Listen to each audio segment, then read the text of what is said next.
On this episode of Victoire, I have the pleasure of being able to sit down with a man from the extremely competitive world of the MMA. Not only is he an MMA world champion, he is also a record holder, veteran, Hollywood actor, bodyguard to the stars, video game star, and so much more. Today I'm going to find out exactly how Mariano Big Dog Mendoza does it all. Victoire. Sponsored by Desert Golfing Digest, golf information and travel guide of the Coachella Valley, 760-399-6517. Now, on with the show.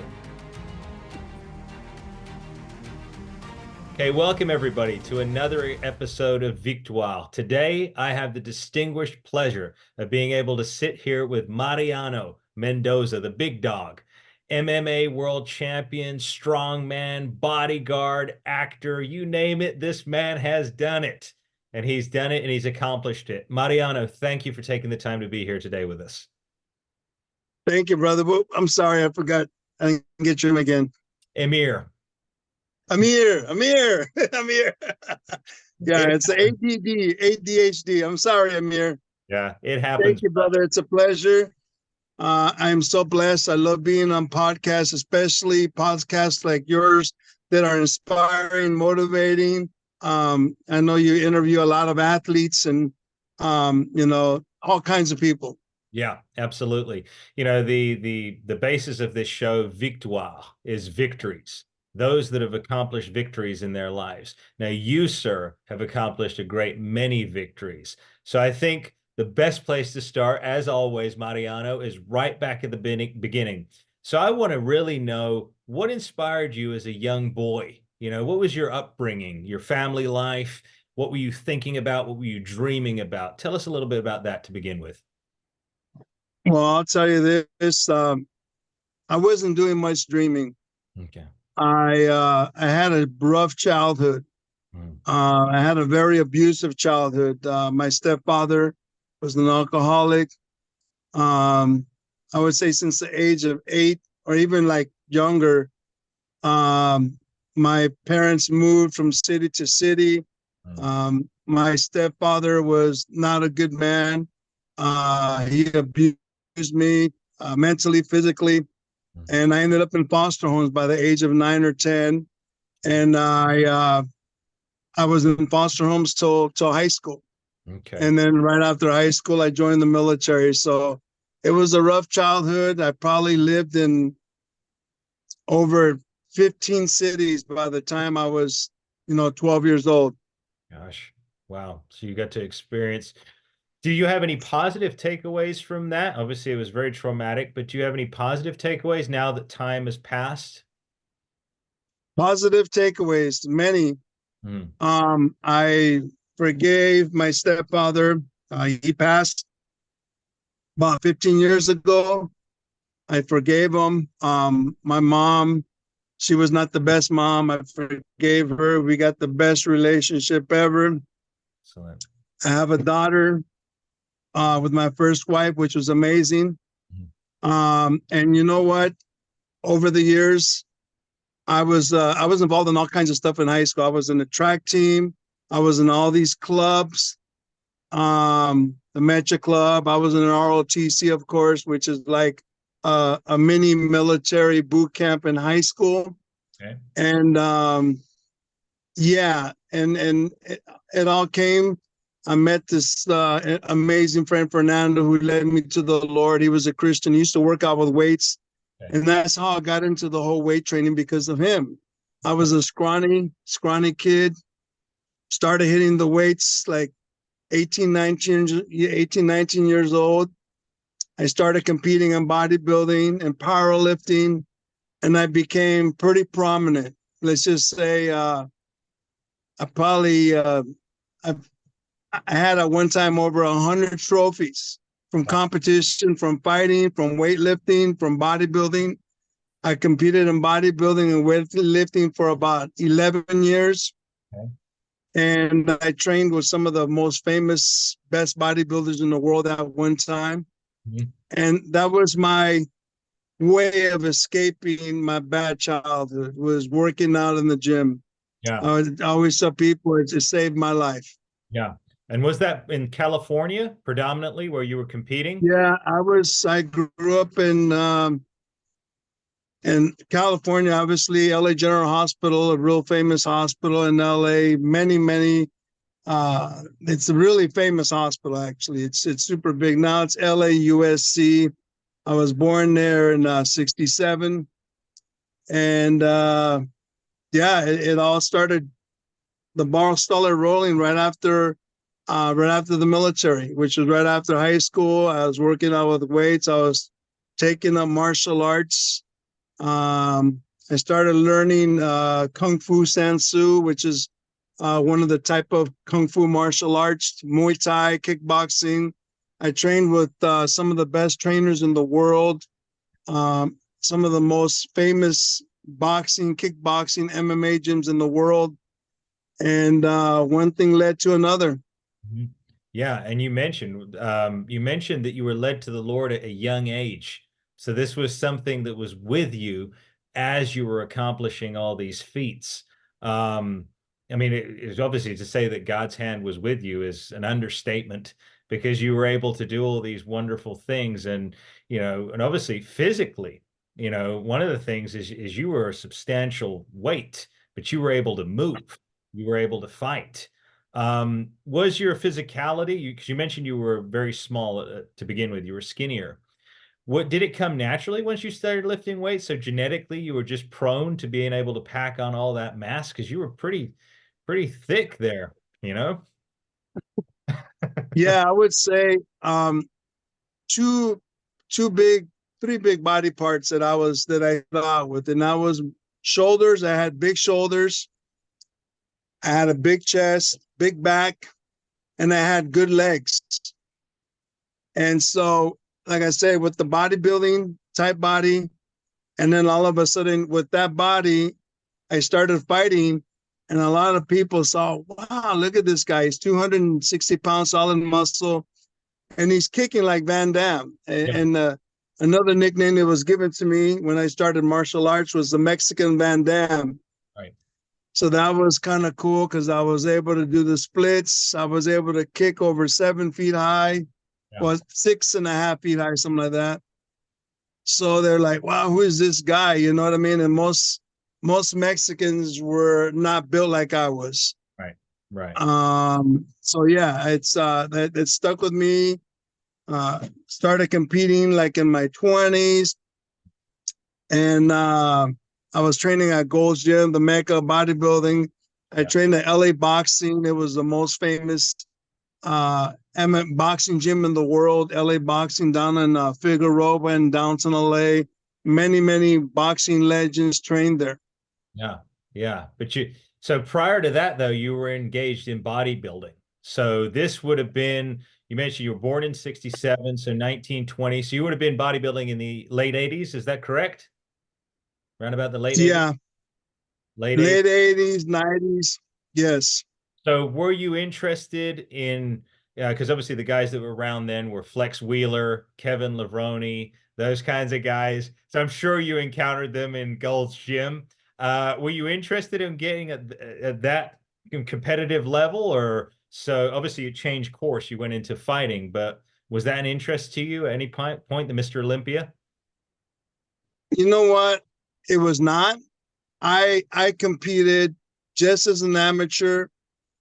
I did some great shows. I won Muscle Beach 2 years actually, 2001 and I think 98, 99.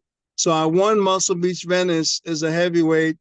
I did a show called Muscle Mania, which was a natural bodybuilding show. It was like the amateur for Mr. Olympia. I would say I did about 25 bodybuilding shows. I always placed really well, either in the top five most of the time. And if you see my pictures, I was very symmetrical. My arms, they were not the biggest, but I had good symmetry, and I ended up winning, first place a few times, second place. And then some shows I barely made the top 5, but there was always competition. Yeah. Did any sponsorships come out while you were engaged in that?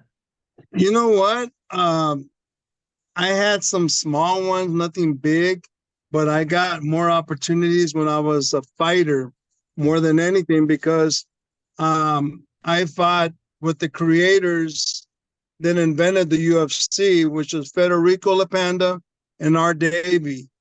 And those guys pretty much were the inventors of the UFC. And I fought in the infancy of cage combat, King of the Cage. And this is back in the 90s when they call it underground cockfighting. And it was on the news. Oh, these guys are fighting underground. So that's when I was fighting. Wow. So, well, I got a question ask you then. Was there any money involved at that time, or was it all more passion and competition than anything? I did a couple fights in California. The promoters never paid me, but I did fight in Brazil against Francisco Bueno, who was at the time, he was kind of like the Gracies. He had over 160 fights. I barely had 3 fights, and they offered me this fight. Said, Mariano, we're looking for a Mexican guy, and I was a bodybuilder, so that was really rare. Yeah. I was one of the first ones. Before it was Mark Coleman. He was a big guy, but none of them were bodybuilders like I was. I was an actual bodybuilder, competed, and I was able to kick really high. Oh, look at that kick. If you see my kicks on my Facebook, you'll see how good it was. And my specialty martial arts was Muay Thai, and I was decent in wrestling, but my jiu-jitsu sucked. I was not good in jiu-jitsu. During that time, I was also a co-promoter with some of the pioneers of MMA. Like I said, cage combat, a lot of guys came from there. King of the Cage, a lot of guys came from there. During that time, I met Rampage Jackson. I met Tito Ortiz. I met Chuck Liddell. They were doing the fights that I was involved in promoting. Okay. Universal Above Ground Fighting. Like I said, Cage Combat. Kaja, he's one of the co-inventors of the Octagon. He created the Octagon, and that there was a lot of legal stuff going on with the UFC when they bought the UFC with Federico. What's his name? The Fertitta brothers, and there was Dana White, right? So they bought it, I think, at UFC 100 or UFC 98. Okay. And like I said, I fought for the inventors, so that was kind of cool. And Federico, basically, he brought the Brazilians from Brazil to fight here in America. So during that time, it was what's his name? Victor Belfort, Vanderlei Silva, Royce Gracie. Royce Gracie was also involved in the infancy of creating the UFC, because he was one of the faces of the UFC, right? When you seen him fight Ken Shamrock and his brother Frank Shamrock. So I knew these guys before they became famous. Yeah. And like I said, I did some promoting. I even refereed a couple of fights. So it was fun. Yeah. Only one of my fights is on YouTube. The other one was supposedly it was like underground, because I guess we were fighting for these Russian mob guys. Yeah. And I didn't even know, but it was crazy in Jamaica. I fought in Jamaica against Stefanos. And Stefanos, he was the guy that did all the movies with Van Damme. So you see most of Van Damme's movies, Stefanos was there fighting him. And he was a Greek a wrestler. He was going to go to the Olympics. And so anyways, he was really tough. He was an older guy, but I fought him for the world title in Jamaica. And I fought Francisco Bueno in Brazil for the world title. So I fought for 2 belts. And I only had 3 MMA fights. So that's rare, because usually you got to build up 20, 30 fights before they offer you a title for a title. So I fought for 2 titles, which is incredible. Yeah. But they wanted a Mexican bodybuilder guy, and I was it. And my nickname was Big Dog. Yeah. So like I said, I had a total of about 5 or 6 fights, and I got out of the game. I just did it for fun. And then I got into acting. Acting came in. My first movie was, I want to say, in 1999, something like that. Wow. So I got into acting by luck. I wasn't trying to be an actor. My first acting role was Gangster Party. I actually domed your son with Corrupt, the rapper. And I did, one of my friends was producer, director in Norwalk. He worked with Vin Rhymes. Yeah. You ever watched Vin Rhymes? He's done a lot of big movies. Yeah. Black guy. He's known for working in that with that actor. What's his name? MIA. He does all those. He's a big, well-known actor. So just look up the name Vin Rhymes. And then from there, I got an agent and I started getting these big roles. Yeah. And I got all these commercials and I did all these music videos. So one thing led to another. And, the Lord opened doors for me. I was working a lot. Yeah. Yeah, you were working a lot. And I was one of the things that strike, and again, just imagine that somebody's watching this who may not know UFC or MMA, the pain that you guys go through. I mean, even in bodybuilding, as we progress, we get shoulder pain, neck pain, all this stuff here. So is your tolerance for pain high? Do you feel it now? Were you feeling it then? And how did you cope with that? What was some of the coping mechanisms you used?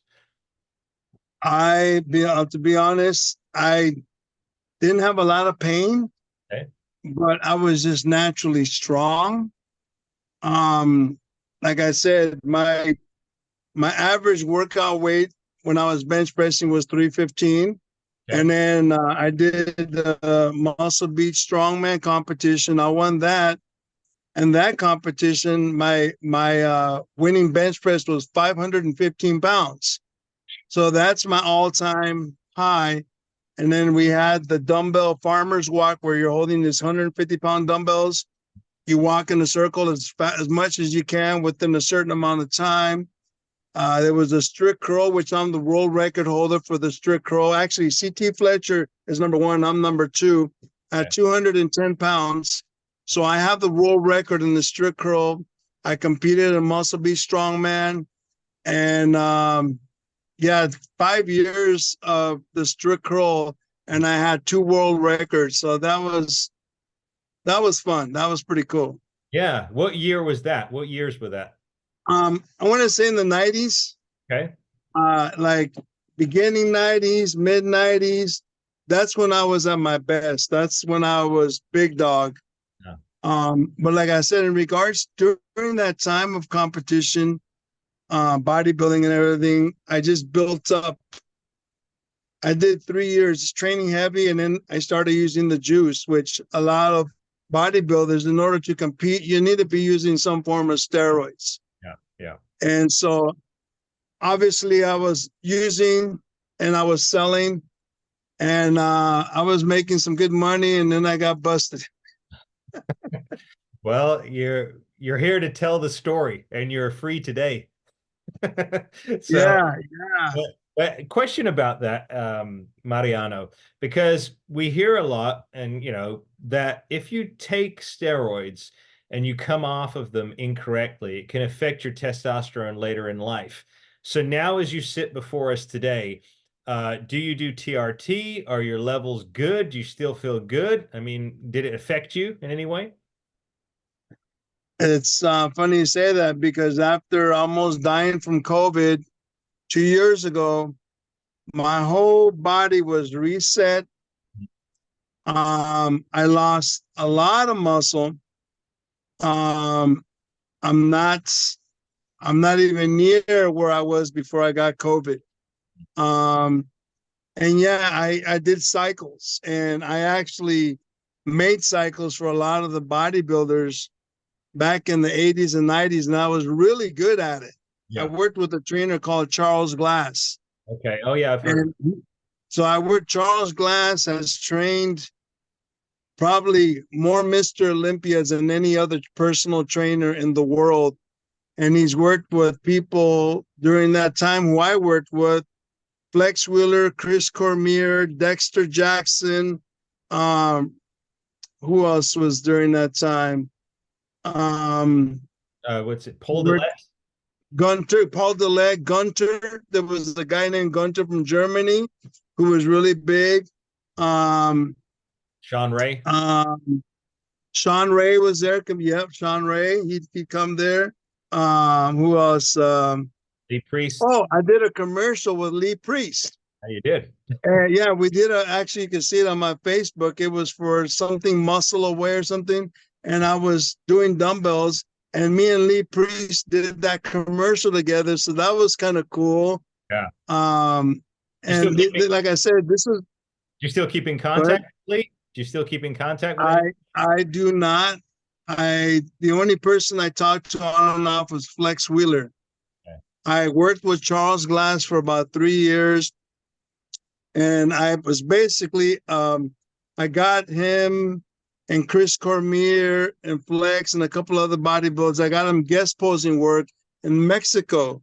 Okay. I knew a lot of the bodybuilding promoters in Mexico and Tijuana and what's that state? Guadalajara, Mexico, Mexico City. And I actually competed in a bodybuilding show called the International Mr. Mexico. And I competed, I want to say in the 90s, I got third place out of 13 guys. So I was doing that. I was translating in Spanish with Charles Glass. So we did like 7 seminars. We went to Guadalajara, Mexico City. Chris Cormier was with us. Melvin Anthony, you heard of him? Yep. The marvelous Melvin Anthony. Yep. Roy Liedermeyer, another icon. Yep. I mean, they call this the golden age of bodybuilding. That's when I was involved in it, the golden age of bodybuilding. And then now it's changed a lot. Yeah. Yeah. But I was a judge and the NPC level for like 8 years. Wow. And I worked with Flex and Chris and a lot of those famous bodybuilders. Yeah. Wow. That's incredible. So you got to be part of the whole publicity, the marketing machine behind it. And again, you were involved in the infancy of that with the UFC. So you've really got, you've got quite the creative mind, I would say. Be able to. I just say I got lucky, but I was a hustler.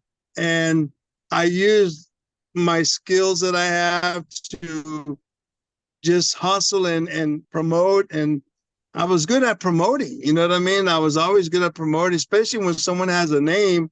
It's easy to promote somebody, Yeah, yeah. I think your light went out there, Mariano. Oh, yeah. Oh, shit. Okay, yeah, the light. Oh, it was a computer light. Oh. I'll let you. Hold on. All right. Yeah. I don't know what's going on with this thing, man. It has a mind of its own. Yeah. It's technology for you. Oh, there it is. There it is. There you go. Much better. Now we can see you. That's better. Yeah. Yeah.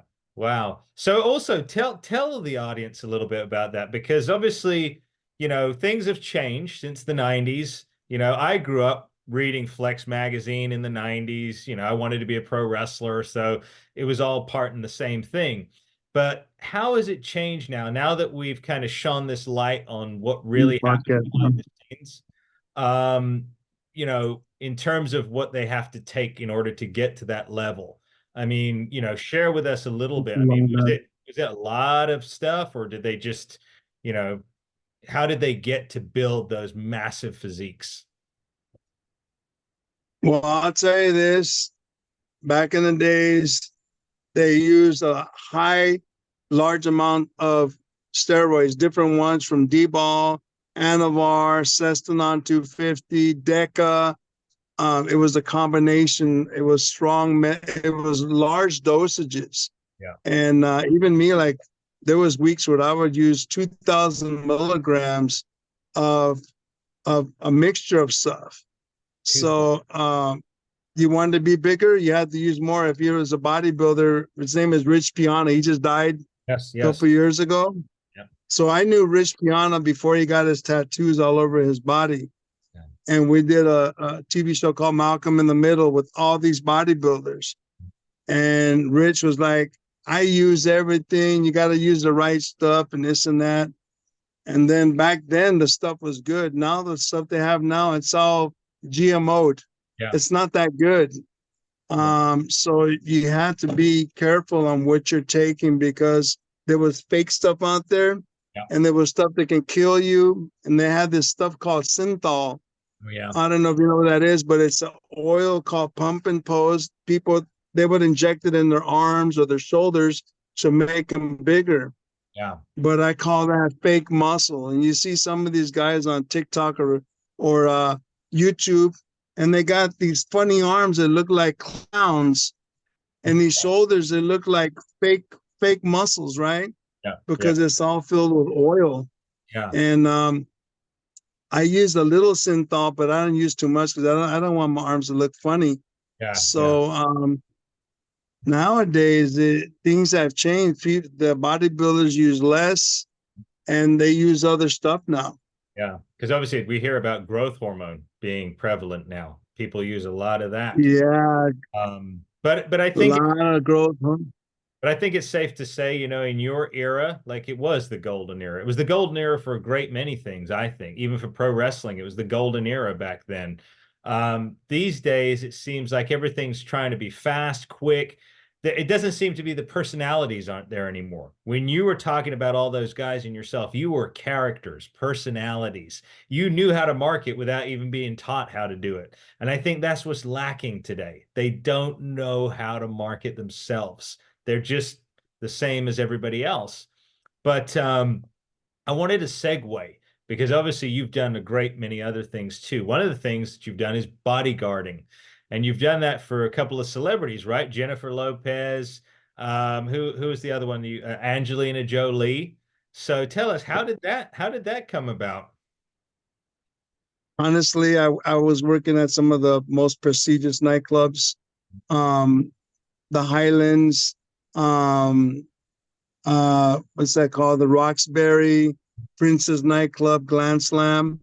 So I worked at these nightclubs where Tuesdays and Thursdays were the days that the big A-listers would come and party. So I'd hand out my card, and I actually met Leonardo DiCaprio. I met Robert De Niro. I met Wesley Snipes. So these guys would come and party. This is back in the 90s when the party scene used to be big, and you would have a lot of celebrities come and party. So my friend was a big promoter, and I got to bodyguard Angelina Jolie, and that was a lot of fun. It was a movie that she directed. We were in Hollywood. I forgot the name of the theater, the ArcLight Theater. Bodyguarded her, J-Lo at the Latin Grammys. Carlos Santana was there. P. Diddy, I bodyguarded him. Fernando Vargas, Oscar De La Hoya, they're all world champion boxers. Yeah. So I did that. And of course, my martial arts with my big size, I got some good jobs and they paid really well. Yeah. But I just worked at the right clubs and I got the right connections. I worked with an actor named Debo, Tiny Lister from Friday. Oh, yes. Yeah, he was a wrestler too. Yeah. Yes. Yeah. He wrestled Zeus. His name was Zeus. He wrestled Hulk Hogan. Yep. And he wrestled some, he was on Rocky also. Yeah. And Rocky. So, yeah, he was Zeus. He just passed a couple of years ago. Yeah. But that's how I got into the bodyguarding thing. It was just connections, bro. You know what I mean? And then I got to be in my own video game. There's a video game called Supremacy MMA. I play Mariano Big Dog. So I was in one of the first video games for mixed martial arts. And my face is in the front cover of like 10 movies. Okay. So that was kind of cool. I got to be in the cover of. They were low budget films. I'm not gonna lie, but um, Damien Chapa. I worked a couple movies with him. Eric Roberts. I've done like 4 movies with him. Danny Trejo. I've done 4 movies with him. So it's just about networking and knowing the right people. And I had the right look. Yeah. I had the right look, you know. Yeah. I was 6'2", about 260 pounds, solid muscle. So that worked out great. And then I had a military background. I was in the Navy and I was in the Army. Yeah. So it was great. Yeah. It's like you just have not stopped moving. You just open, I had a conversation the other day, and it's becoming the common theme, where one door closes, another one opens. And the trick is to have the ear to the Lord and just to be able to walk through that door when it opens and understand that. One of the things that I've been thinking about, as you've been going through some of the things in your story, is when something did end. So let's just say when you transition from fighting or from bodybuilding into fighting and then on into acting, etc. Did you find it easy to transition, or was there part of you that still wanted to do what you were doing before, or was it just natural for you to just keep moving? I honestly, I wanted to keep on fighting. And then I was like, okay, how much time am I going to have to put into this? I mean, I put in hours and hours in kickboxing. I probably did over 10,000 hours of kickboxing. And I would do sometimes, 20 minutes of roundhouse kicks, 15 minutes of push kicks, 30 minutes of just jab right, jab right, jab right. And then just injuries, it all slowed me down. It changed. I pulled my pec muscle. I tore my biceps. So when you have those injuries that bad, you cannot bodybuild anymore because everything looks funny. Right, right. And I worked with Batista. I got to be good friends with Batista. I was a stand-in on Guardians of the Galaxy. He tore a pec muscle. He tore a bicep muscle. And he said it was not the same anymore. He wasn't able to do some of the moves because of the injuries. And knowing, I also got to work with Triple H from WWE. Triple H, he's the vice president of WWE now. Yep. So I worked with him. I worked with Chyna when she was coming out. That woman, she was like the Amazon woman. Yep. And she made women wrestling popular again. So I got to work with her as a trainer with Charles Glass. Charles Glass trained John Cena, Triple H. He worked on and off with Dave Bautista. Okay. Right. So he became a big actor after Guardians of the Galaxy. So yeah, that's true. He did a big transition there. So I wasn't aware of that. So also with Charles Glass, so obviously you were helping guys with Charles. Were there any other notable names? I mean, obviously you've listed quite a few. Flex Wheeler. And now you mentioned Triple H and these other guys. Was there anyone who really stood out to you? One that you really enjoyed, helping along their journey?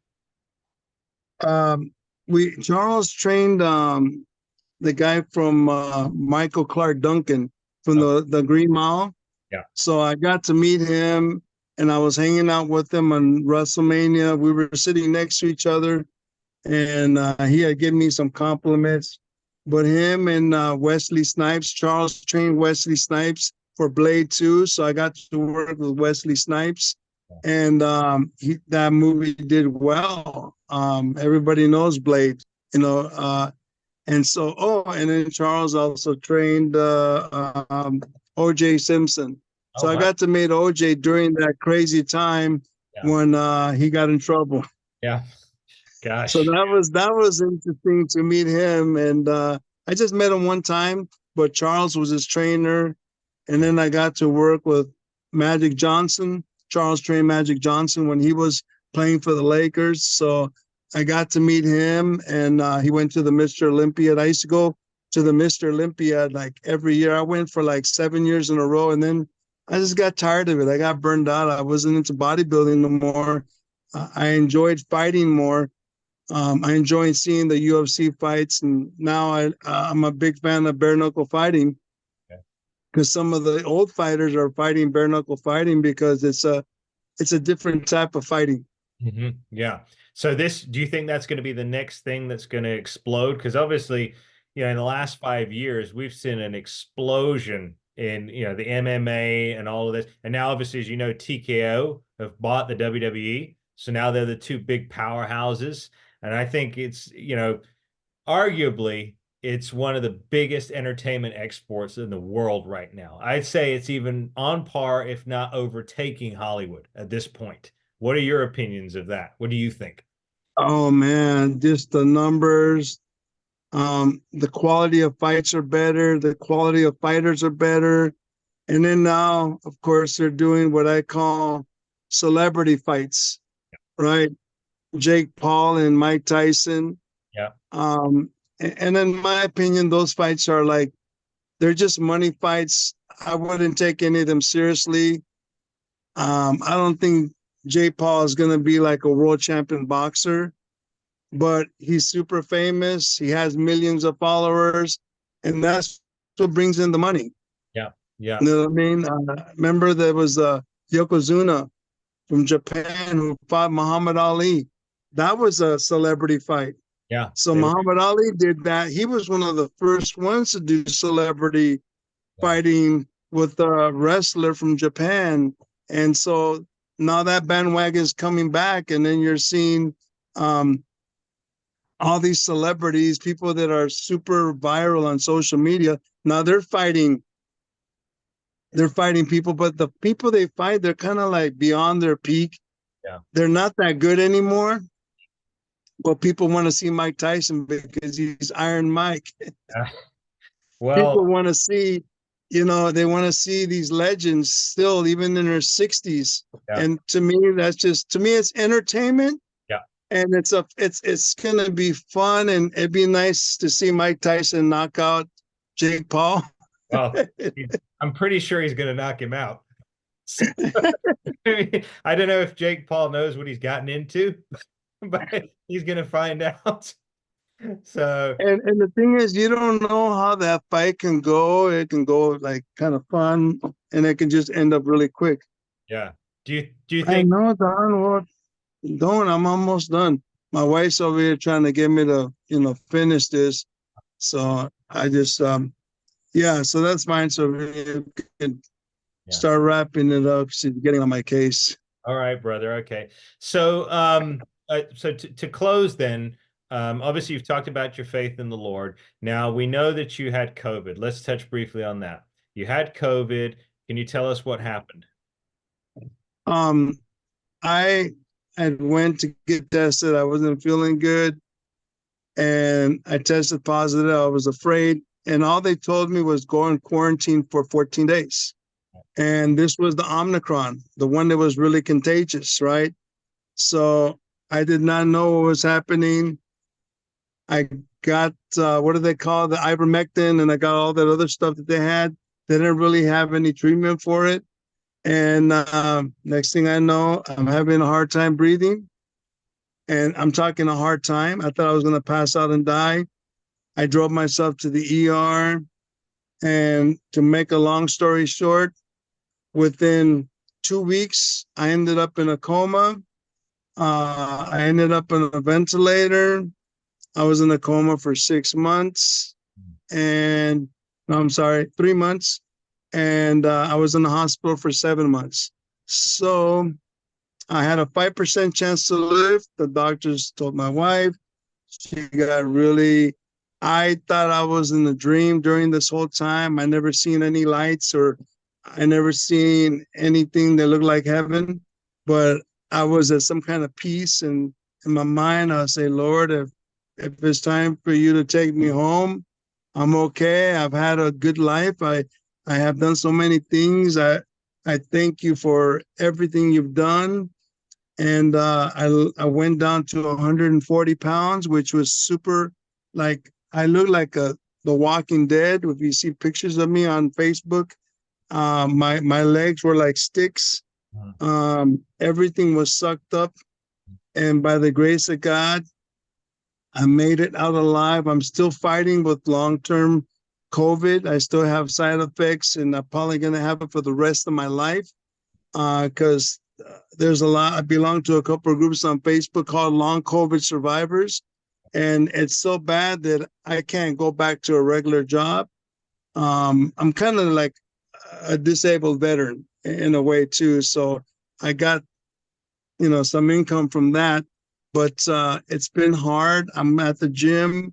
I'm doing good, but I have not been able to get my body back to where it used to be pre-COVID. And so, and low energy.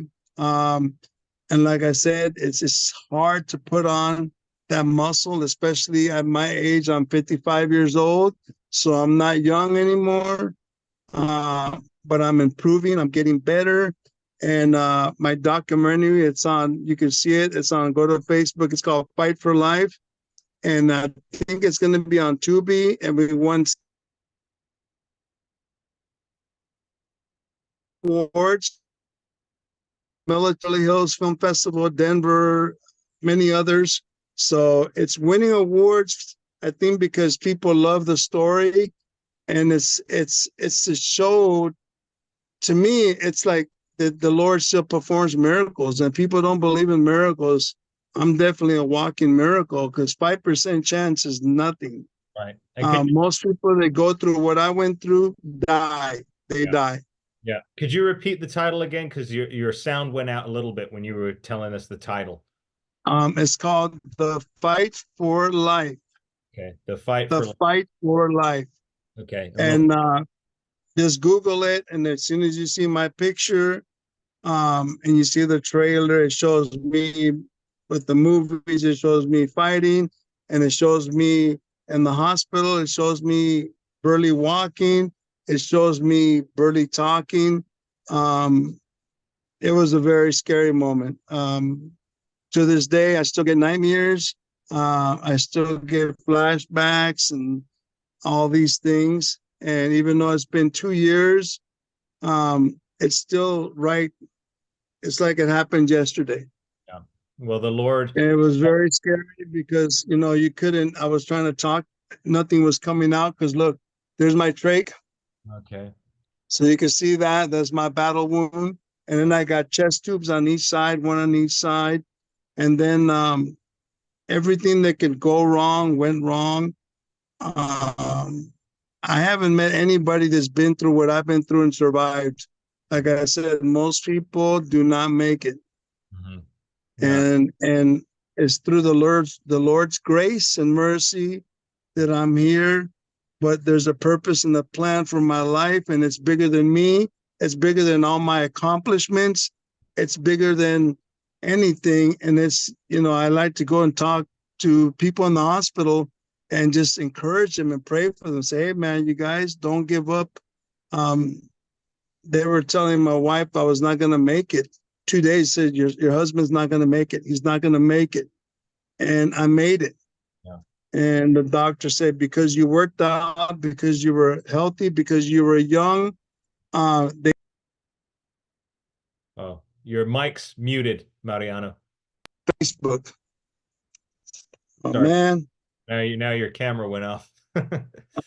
Oh, man. It's okay. Technical difficulties. We'll get through them. Oh, man. Oh, there you go. Back. Yeah. Yeah. But praise God for that story. And I think, like you said, the Lord, we're all glory to our Father in heaven, Lord Jesus Christ.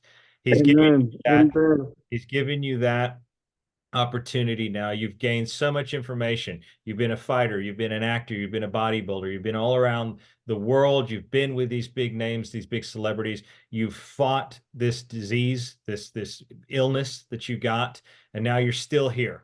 And now is your opportunity. So now, Mariano, after all of this has happened, how have things changed? What are your mindset now? What are your new goals? Obviously, you mentioned about wanting to talk to people in the hospitals and things like that. Is that your primary focus now? And then we'll wrap it. So,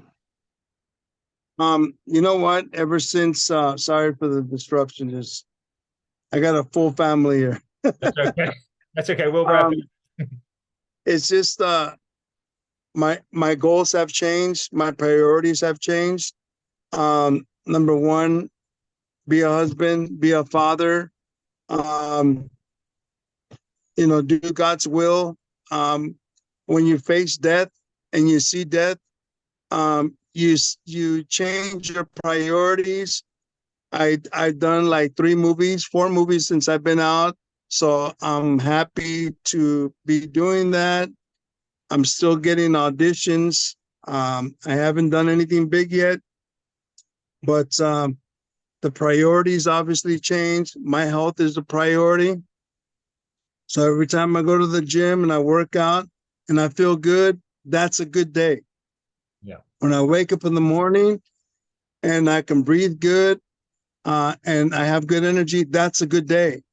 I can't do the big fight scenes like I used to do before. Those are not happening right now. But I can still act. I can still look good. I still look big. I'm not muscular big, but I still look good. And it's a different game plan. I like I said, I'm doing driving for Uber and Lyft, and I'm back in the movie stuff, and I'm doing videos on TikTok and Instagram, encouraging, motivating, and that's my goal right now: encourage, motivating, and give hope to the hopeless, and give encouragement to the discouraged people, and motivate those people that are going through physical and mental problems, because this country and this world has changed, and there's so much, I hate to say this, but there's so much evilness and badness in this world, and the mentality of America has changed.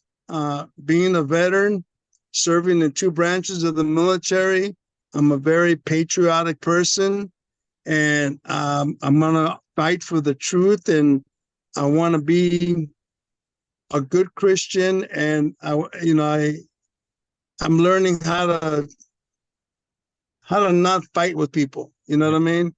Because we got so much anger in this world, and politically correct, and entitlements and all these things. And I grew up poor. I grew up in a hard situation in life, but I'm not allowing that stuff to make me who I am. I'm still Mariano Big Dog. I'm still the person that loves to help people. I'm still the person I've helped hundreds of people in the movie industry, and bodyguarding, and the gym, and fighting, all kinds of stuff. I helped many, many people. I wish I had a list of all the people that I've helped. And I've always been unselfish, because I know, and I remember where I came from. I came from nothing. My family was from Compton, and had a hard childhood, but that's not going to be my legacy. My legacy is, what did Mariano do after all these setbacks and all these discouragements? I go back and I keep. Oh, you mute. It's gone mute. On. Oh, we lost the picture again. Oh man. It's all right. It's all right, man. I know. It's just okay. Here we go. There we go. Sorry. Yeah. So Technology, man. keeps flipping. So that's those are my new goals now. Everything has changed. Anytime you see somebody that's almost faced death, I think something seriously has to change, because I'm not the same anymore. Yeah. But I've lost some of my happiness. I lost some of my motivation, but I know that the Lord still has a purpose and a plan. And if I can encourage just one person, if I can give hope to one person, it's all worth it. Yeah. The documentary is doing great, and it's winning for a reason. Hopefully one of these days I can get a big part. That's what I'm praying for in Hollywood, because like I said, I've been acting for 19 years. I have 168 credits as an actor, and I'm still doing it.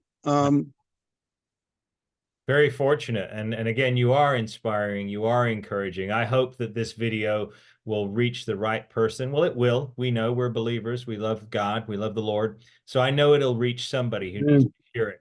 So I know that it will help someone victor something that they need to in their lives. But in closing, Mariano, if I'll let you speak to the audience right now, give them something that you would love for people to hear from you, just a small statement about maybe how they can be a victor in their lives. I'll give you the floor. You know what? Three things I always want to say. Don't quit. Finish the race. There's a Bible verse that goes, finish the race. And finishing the race for me means whatever you're doing that's positive, whatever you're doing that's good, don't stop, don't quit. If you're discouraged, don't stop, don't quit. God has a purpose and a plan for everybody, even the person that doesn't have all this talent. But if he can make a positive difference and encourage somebody, motivate somebody, and give them hope, that's all there is. That's the most important thing. I was listening to Denzel, or I forgot what celebrity said, "What is success to you?" And in my opinion, success for a lot of people means being rich, being wealthy, being famous. That's success. But success for me, being healthy is number one, because you can have all the money in the world, and if your health is bad, it's over. Everything's over. And being happy, and having friends that are there for you, and having a purpose. And it's not all about me, but if my story can help encourage and motivate and say, man, if Mariano made it and he overcame all these obstacles, there's no reason why you can't make it. And just like I said, stay in the fight. If you get knocked down, get back up. If you get knocked down, get back up. Keep on fighting, and don't be discouraged. We're not all where we used to be. I always look at, oh, that was me. Look at the shape I was. Look at how big I was. Look at how strong I was. The Rock is not the same anymore. Batista, he's not the same anymore. You see a lot of these celebrities, they're like 55 and 65, and they're not what they used to be, but they still are who they are. Mike Tyson is still Mike Tyson. Yeah. All these celebrities, they all, as they go through stages in life, the priorities change. You can't always be the big celebrity. You can't always be the strongest guy in the world. You can't always be, all these titles. In the end, it's like you have to just thank God, count your blessings, and know in this life is not the end. We have eternity with the Lord forever and ever. Thank God that this life is not the end, and there's hope, there's motivation, and we're all going to have bad days. We're going to have good days, but I think most people have more good than bad. And stay in the fight to the final round. And if you get knocked down, get back up, finish the race, finish. It's not what you start, it's what you finish. Amen. Even if, you don't finish it with the best fashion, but finish and don't stop. Amen. That's what I encourage all your viewers. Okay. Well, we appreciate that, Mariano. I appreciate it. I'm inspired. I'm encouraged. And I want to thank you for joining us on this episode of Victoire. You've certainly victored many things in your life, so it's very appropriate that you be on here. I thank you so much, my friend. I'm going to put a link in the description of the video of the documentary and all your social media accounts where viewers can follow Mariano. Again, just a wonderful, wonderful pleasure to be able to sit down with you. A great career, great story, and a great future ahead for you, Mariano. Thank you so much, brother. I love you. Love you too. And God bless everybody. Right. Don't stop. Don't quit. Put God first. All things are possible with Christ. All things. Amen. Absolutely. Amen. Second that. All right. Okay, everybody. Thank you for joining us for this episode of Victoire. Thank you again, Mariano. Big Dog Mendoza. Until next time. You're going to keep going. Until next time. Thank you for joining us on another episode of Victoire. Please be sure to subscribe to our channel and like our videos. If you would like to get in contact, please do so using the email address in the description of the video below. Until next time, victor what you must victor in your life. Victoire.